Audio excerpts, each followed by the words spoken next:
Hi there, I'm IELTS Master Lee, and welcome to this IELTS Master speaking strategy lesson on what you need for a Band 7 Plus on speaking. Let's get started. On this page here, we have the speaking band descriptors. These were created by the IELTS organization to help examiners score your speaking test. And this is the public version, but the private version is only slightly different, only a little different than this public version here. And so you can see from 9 down to 6, and there's also 5 down to 0, what you need to do for each part of your speaking test. Fluency and coherence is the first category. Lexical resource or vocabulary is the second category. Grammatical range and accuracy is the third category. And finally, pronunciation is the final category. Let's take a look in more detail. So we have fluency and coherence, lexical resource, grammatical range and accuracy, and pronunciation.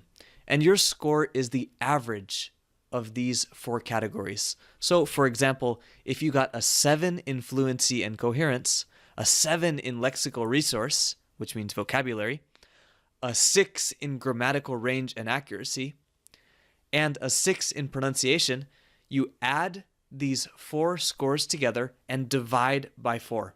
And in this case, you would get a 6.5 in speaking. So that is how your score is calculated. Knowing what you need to do for a high score in each category can help you to focus on your weaknesses and also to improve your strengths. So if you think right now, for example, your strongest category is perhaps your pronunciation, but your weakest category is lexical resource. Well, if you need a 7, then maybe you need to make your lexical resource or your vocabulary a little bit stronger if it's only a 5 right now.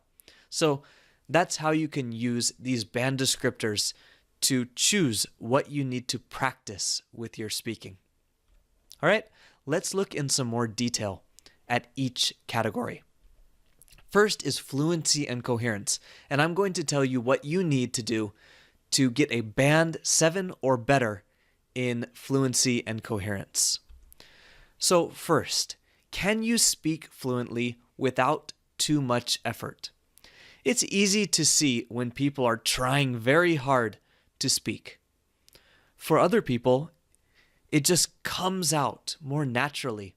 And if you can speak fluently without looking like you try really hard, then that will help you with your fluency and coherence score. Next, do you repeat or self-correct only rarely? This is a question that I get really often. Should I correct myself if I make a mistake? I think it depends on you. If you're the kind of person who speaks very slowly because you're always correcting yourself, then you shouldn't correct yourself as much. On the other hand, if you just talk, and you have no good grammar or you're using very basic words, then perhaps you need to slow down a little bit and correct yourself sometimes. But in any case, to get an 8 or even a 7, you can only correct yourself or repeat sometimes. If you do it too much, then it becomes a problem. But you can do it a little bit. And it's natural for people, even native speakers, even masters of English, to repeat or self-correct sometimes. Next, can you develop your topic in a logical way that's easy to follow? And this is coherence. So when you give an answer, you want to give it in a logical way where the examiner can understand why you're talking about this particular thing.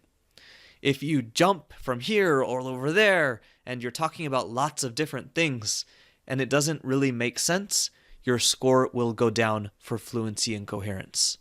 Right? The next one is, do you give full answers rather than incomplete ones? This is especially important for speaking part 3, where you have the discussion questions. You want to give full, beautiful, complete answers, not just little small itty bitty answers, full answers. All right? That's necessary for a band 7 or better. Okay? And finally, can you produce more than just simple sentences? Can you use sentences like, while I believe this, actually I think this is more reasonable. Or using difficult structures. They don't need to be super fancy, but they should be more than, yes, I think so. Or, my favorite color is blue. Well, that's too simple, obviously. It's a joke, of course. But can you produce more than just simple sentences? And that's fluency and coherence for Band 7+. Next is lexical resource. And lexical resource means vocabulary. First, do you have a wide range of vocabulary for various topics? If we're talking about economics, do you know words for economy and finance and money and these kinds of words? If we're talking about the environment, do you have some specific vocabulary to talk about environmental problems and global warming and rising sea levels and things like that with? If you're talking about education, do you have vocabulary for education? This range of vocabulary is super important if you want to get a high score for lexical resource. Can you paraphrase effectively?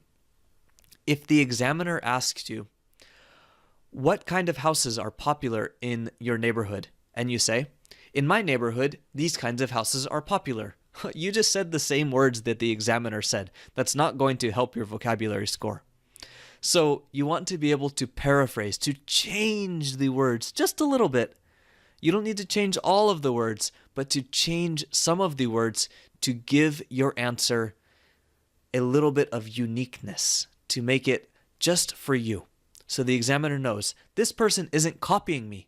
This is their own language. Next, do you use collocations correctly often? A collocation is a set of words that goes together often. So knowing which words naturally come together and which words don't really go together often. Even though it sounds like maybe it's okay, actually in English these words aren't used often together. So knowing these collocations, these words that go together often, is very important, and being able to use them correctly, also very important. And then can you choose correct words most of the time? This is especially true when you're paraphrasing. When you paraphrase, can you choose the correct word to paraphrase? When you're talking about education, do you mean university or do you mean high school? Are you choosing the correct term for what you're talking about? Being able to choose these correct words is very important. And then finally, can you use some less common words? If you listen to my examples, my sample answers, you'll notice that I don't use a ton of huge, fancy $10 words. I use lots of simple words, and then every once in a while, just sometimes, I'll use a less common word, a fancy word. This is a normal speech pattern. So you don't need to speak with big words all the time. But every once in a while, use a rare word. Use something that's less common to show the examiner, yes, I have this strong vocabulary. All right, that's lexical resource. That's Band 7+ vocabulary. Next is grammatical range and accuracy. Do you have a wide range of grammatical structures you can use? Are most of your sentences accurate? Big thing. Are your errors non-systemic? Now, what do I mean by non-systemic? Well, for example, if you always speak in the present tense, even though you're telling a story about the past, that's a systemic error. You always make the same error. It's part of a system. And everyone makes errors. I make errors, advanced speakers make errors, but my errors are not systemic. I don't always make the same kind of error. Usually it's just a slip. Slips are okay. You can make slips in the speaking part of the IELTS and still get a band 9. That's no problem. But if you have a systemic error where you're making the same kind of error many times again and again, that's a problem, and that will hurt your score. And next, can you use both simple and complex structures effectively? This is kind of related to the first one. Do you have a wide range of grammatical structures you can use? So both simple and complex structures. Finally, Band 7+ pronunciation. This is a little bit of an interesting topic. So first, can you be understood completely even with an accent? Having an accent is fine. I have a North American accent. Other people have an Australian accent. I've talked to very, very, very fluent, high-level speakers with a Japanese accent, with an Indian accent. Having an accent is okay. It becomes not okay if I can't understand you because of the accent. That's when it becomes a problem. So can you be understood completely even with an accent? That's the key point. And we also have to use a wide range of pronunciation features. These pronunciation features are not in the band descriptors, but let me give you some examples. First, do you have correct sounds? Are you making the sounds of English correctly? Next, do you have natural intonation changes? Do you go up at the end of a sentence if it's a question? Or do you go down if it's a question? That would be quite unnatural. What's your name?